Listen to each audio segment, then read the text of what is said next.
What do you make of the strategy, the capital raising? He's already a very strategic guy, isn't he? He's got like $1.5 billion in the bank so far raised.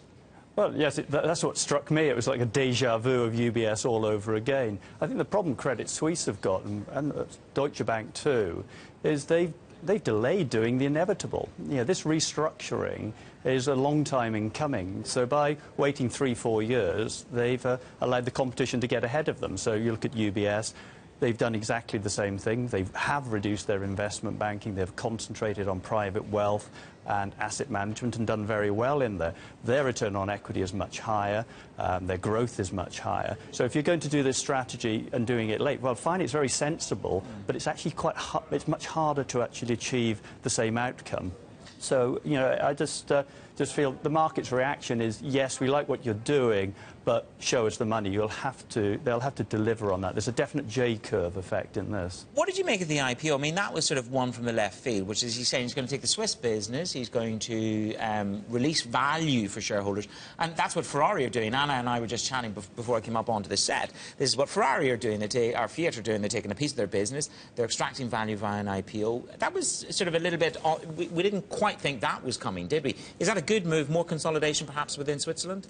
They're good things, but it doesn't actually radically change the nature of the business. You know, it is only floating part of it. And with Ferrari, it was as much about saving Fiat as actually giving you access to a great investment. You know, they have stuffed a lot of debt into Ferrari, so buyer beware on that one. What, you'd be wary of the Ferrari? Well, it's a great story, isn't it? Yeah, great cars, but like the cars, they're wonderful to look at, wonderful to own, but they come at a damn expensive price and have limited practical benefits in a diversified portfolio. It's not one for us. I'd say it very much capped.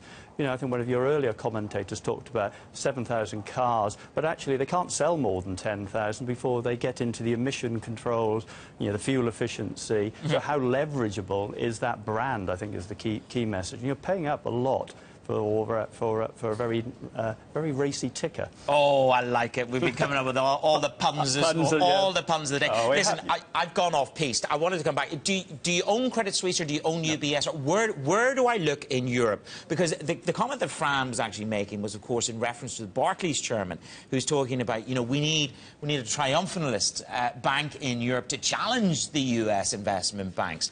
Where do you look for value in this space at the moment? Well, there are a couple of challenges with having that, mastodon, I think Francine described it as. It was a danger with that analogy, because they're extinct.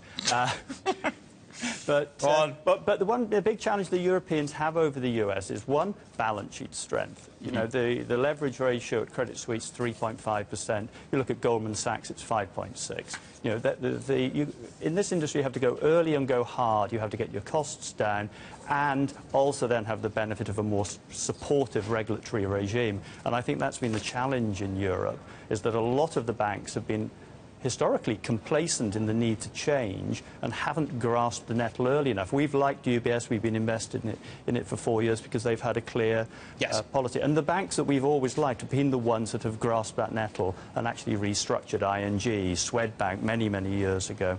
And I think these people who are doing it late put themselves in a much more difficult position, because not everybody can be a winner. Barclays and Deutsche Bank, very quickly before we move on, I mean, they're in the restructure mode as well. Do you want to see a little bit more detail in terms of their restructuring?